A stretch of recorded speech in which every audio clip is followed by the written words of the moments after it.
Is Russia an ally or an enemy for Beijing? The U.S. has a growing strategic interest in this question.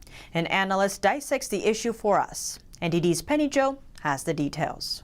In a recent interview with Fox News, former President Donald Trump said the U.S. should try to get along with Russia instead of forcing Russia to partner up with communist China. The worst thing you could do is put China and Russia together, and they're together, and they get forced together. The Russian hoax was very, very bad for the relationship that we would have with Russia.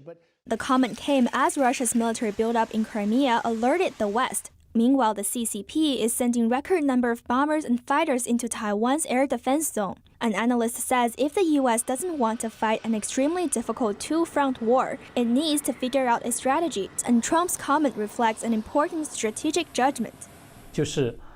The relationship between China and Russia has always had an appearance of unity. They are divided at heart. He notes the ideological differences, distrust, and previous territorial disputes between Russia and China. And during the U.S.-China trade war, Russian leader Vladimir Putin publicly declared he won't choose a side. He cited a Chinese proverb, "When tigers fight in the valley, the smart monkey sits aside and waits to see who wins." If the U.S. can remedy its relationship with Russia, it will be a powerful tool to counter the Chinese Communist Party and isolate it. But if the administration puts harsh sanctions on Russia, it will unavoidably push Russia to the side of Beijing and tie the two together. The U.S. will be creating an enemy for itself. Tang says the threats posed by Russia and the Chinese regime are also different. Russia is definitely not a democracy, but so far we haven't seen it trying to expand and export its ideology or try to challenge the world order. It does not have the motivation, nor does it have the ability. Russia's economy is not doing so well. Its national GDP roughly equals that of just one province in China, while China's GDP is second only to the U.S. No matter how tough Russia is, it won't lose its senses and actively attack NATO and start a world war. I don't think this will happen no matter how crazy Putin is.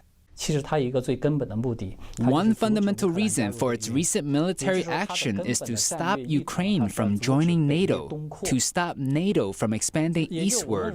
In a strategic sense, Russia is on the defense. But he believes Beijing is a different story. Communist China has a huge economy, and the CCP has ambitions.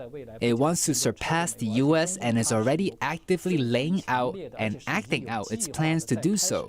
The regime wants to export its totalitarian system to the world. In this sense, it's a bigger threat than Russia. Tang goes on to say if the CCP successfully annexes Taiwan by force, its warship can enter the Pacific Ocean freely and threaten U.S. territories in the Western Pacific. Ballistic missiles from its submarines may be able to strike the U.S. continent. Therefore, Tang stresses that the U.S. needs to figure out the delicate balance between dealing with Russia's threats and avoiding pushing it to Beijing's side. Penny Zhou, NTD News.